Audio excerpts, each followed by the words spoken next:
Tonight, our special guest takes on the ultimate challenge. Packing up our vehicle, solving our fridge problems, and for reasons we still can't explain, chasing after white chicks. It's chaos, comedy, and a whole lot of adventure. Let's begin. We drove over 800 kilometers from Mount Windhoek, Namibia's capital city, where we were finally reunited with our special guest, my brother Tevin. True to form, he checked himself into the Hilton for some luxury before our road trip began. Now we all know that every great road trip needs an iconic road trip vehicle. So without further ado, I'd love to introduce you to the vehicle that will take us over 2,000 kilometers across Namibia. Ladies and gentlemen, I give you Huwab and Erna. Mac, I'm gone now. Allow me to introduce you to our team of drivers. Behind the wheel of Erna, we had Uncle Mo, Aji, and on occasion, Zainab. Over in Huwab, the driving duties were shared by Tevin, Nadine, and Zainab. And of course, we can't overlook the real stars of the show. Two passenger princesses, Auntie Duri and yours truly. Our duties, mastering the fine art of napping, capturing the unforgettable moments, and every now and then, providing top-tier commentary. Now with that out of the way, let the road trip begin. The route we decided to take looked a little like this. Some nights were spent at campsites where we cooked our own meals under the stars, while other nights we treated ourselves to the comfort of lodges. On our way to our first stop, we made a quick detour to Spar supermarket. Time was short, so there wasn't much room to wander, but stepping into Spar was like stepping into paradise.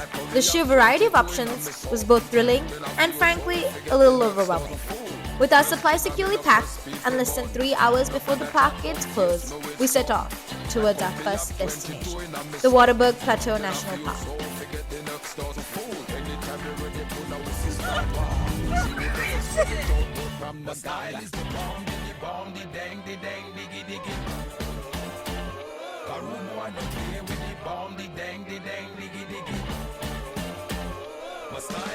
After checking in and claiming our rooms for the night, we did what any sensible traveler would do. Cracked open a few beers, fired up the stove, and let Uncle Mo and Nadine work their magic.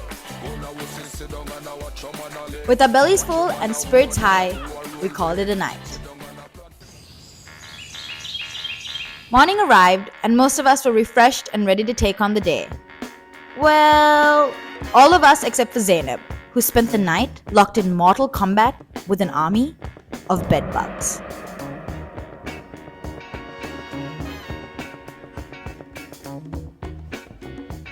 After that, it was time to pack up and hit the road.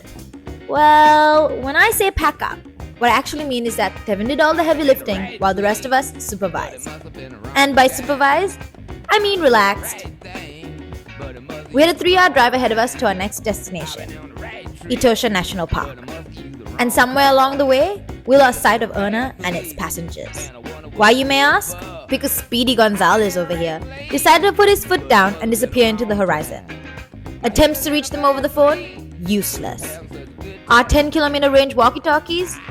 About as effective as shouting into the wind. So as one does in these situations, we cracked open a bag of chips, sat back, and waited.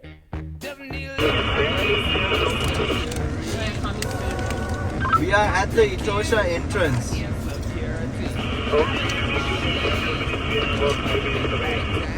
Okay, see you soon. Eventually they caught up and we could finally approach the park gates. But just as we thought we were in the clear, the Namibian Rosses appeared. Armed with sharp eyes, stern expressions, and a mission to keep the park pristine, they inspected every single bag to ensure no plastic bags were sinking through. With the green light finally granted, we rolled through the gates and made our way to Camp Halawi. But we decided to head straight to the nearby waterhole for some sundowners. The sky exploded in shades of orange as we sat there in complete silence. After that, Nadine and Maud's barbecue made a return, and then we were off to bed to recharge.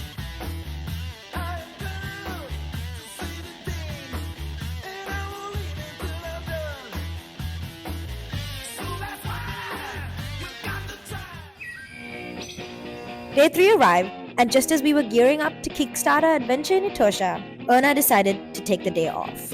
So like the seasoned professionals we are, we grabbed the jumper cables and hooked them up to Erna and gave it the jolt of life. A few sparks later, and Erna rode back to life.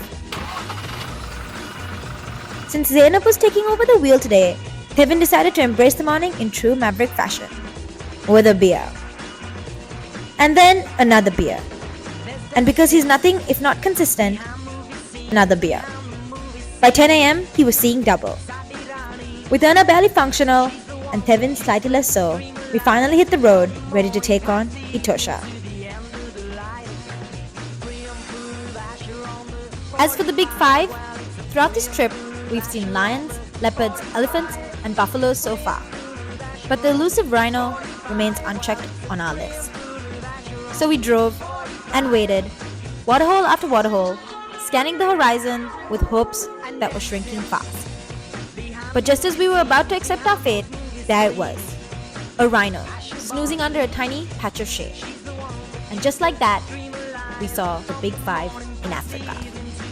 We have to officially celebrate with the dinner tournament. Just as we were preparing to leave our napping friend, we stumbled across a jeep in distress. And being the absolute gentleman that he is, Kevin sprang into action. The man ran towards the scene like a lifeguard in Baywatch.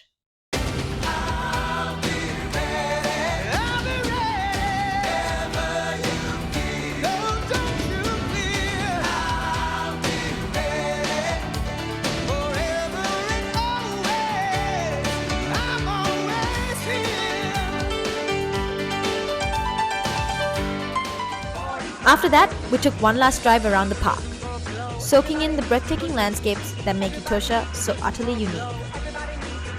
The shimmering salt pans, the golden savannas, the endless horizons. It was like driving through a living postcard. We couldn't help but feel it was the perfect curtain call to a time in Etosha.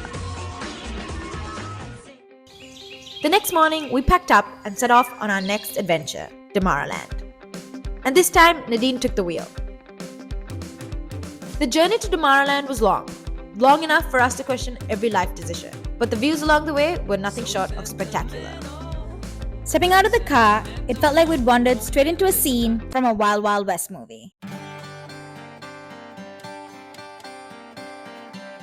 As we drove to the rugged landscapes, the striking red-hued rocks of Damaraland, our eyes were glued to the horizon, searching for the legendary desert-adapted black rhino, a species teetering on the edge of survival. And then, as if scripted by the gods of wildlife documentaries, there it was, majestic, stoic, and completely at home in this harsh, unforgiving wilderness. Seeing the black rhino in such a raw and untamed environment was truly magical.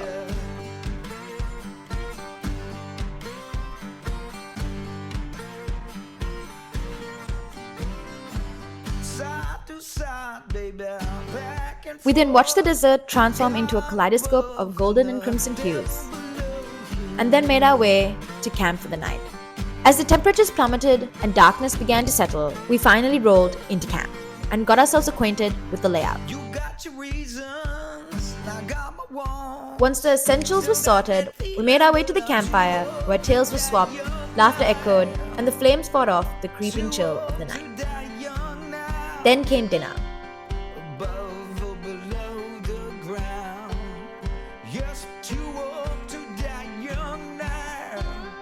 Eventually, we called it a night and retreated to our tents. The next morning, we were greeted by the tones of the pied crow, croaking outside our tents, like nature's version of a rude alarm clock. But stepping out into the crisp, cold air, with the first light of dawn, painting the rugged landscapes was nothing short of breathtaking.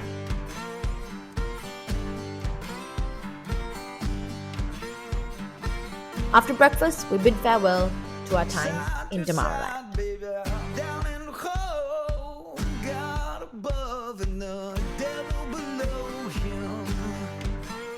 Our next stop was Skeleton Coast, a place so remote, so hauntingly barren, it makes the moon look like a holiday resort.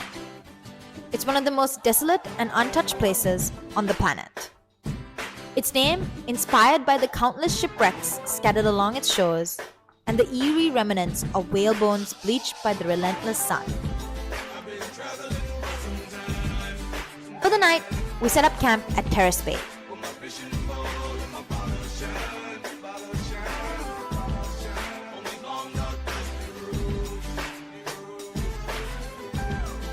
Picture this, a stunning sunset, the roar of the Atlantic, gin and tonics in hand, and the temperatures cold enough to make you question your life choices. Okay, Kevin, I'll see you in the morning. Okay, good night.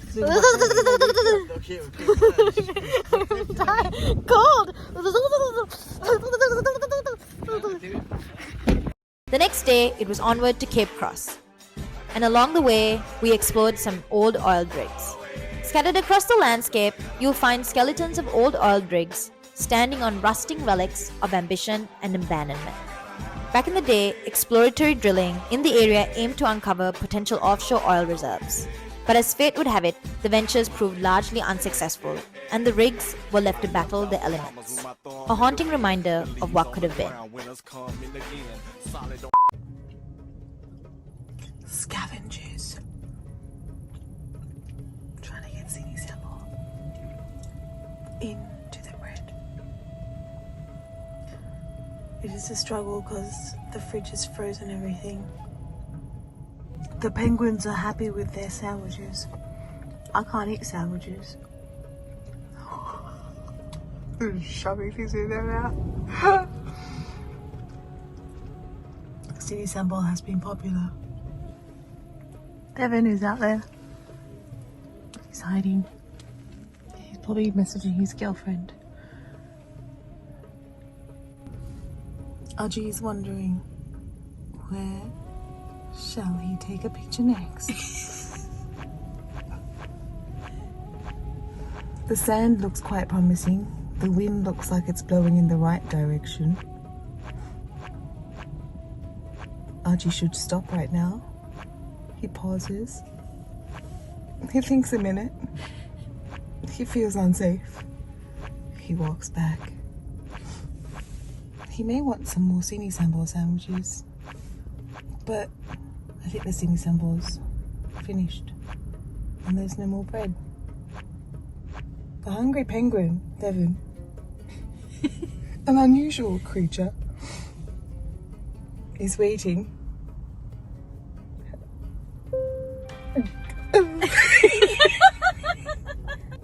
The matriarch tells everyone what to do with articulate hand movements. Meanwhile, Mo has found a fruity juice. He shakes it, makes sure the pulp is all evenly distributed. He enjoys it. He's like, I would share it. Okay, let my wife have it. The matriarch grabs it. She wastes.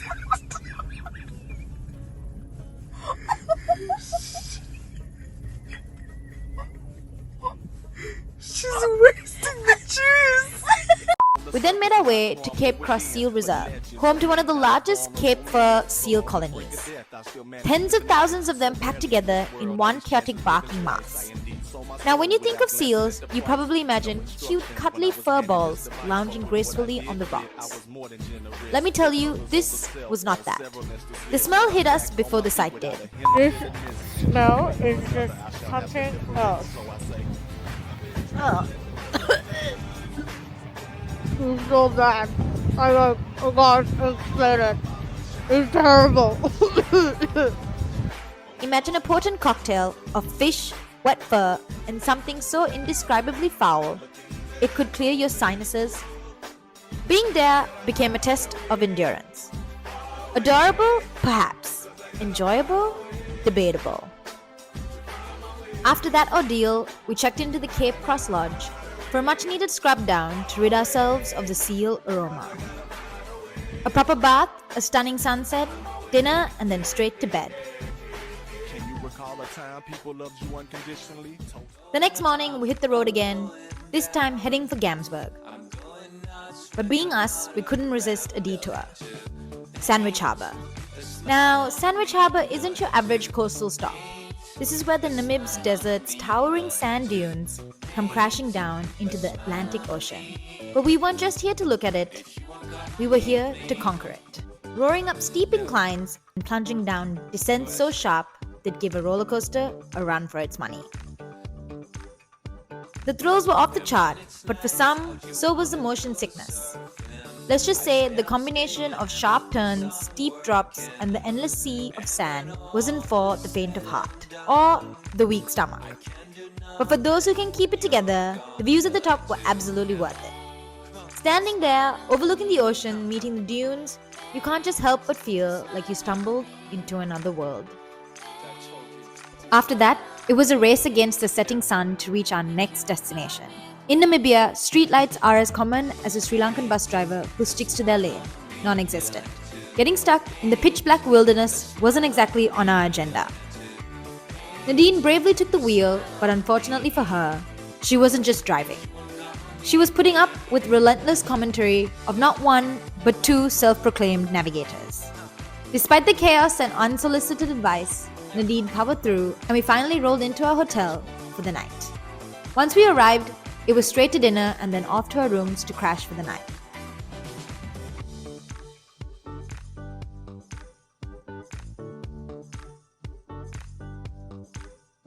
But waking up in Gamsberg was something else. Sitting outside and watching the first rays of sunlight hit the mountains in the distance. After soaking it in, we packed up and hit the road for our final adventure, the Namib. Our last stop was Dead Valley Lodge, a stunning hotel tucked inside the Namib National Park. As we checked in, we were shown into our rooms, and then Zainab and I whipped up a quick snack for everyone before heading out to explore the park. Afterwards, we returned feeling refreshed and ready for dinner. The buffet, let's just say it featured some interesting meat options. His springbok, his zebra, eland. Then it was straight to bed because the next morning we were up at the crack of dawn for the grand finale, Dead Blay. Getting there wasn't a leisurely stroll, it was a bit of a trek through the sand. But once we made it, the view was worth every step. Where ancient sun-scorched trees stand frozen in time, framed by the towering red dunes of the Namib Desert. It's hauntingly beautiful, like stepping into a surrealist painting that nature herself created. As the sun climbed higher, the shadows danced, and the stark contrast of the blackened trees against the bright white clay pan made for a landscape that felt straight out of a dream.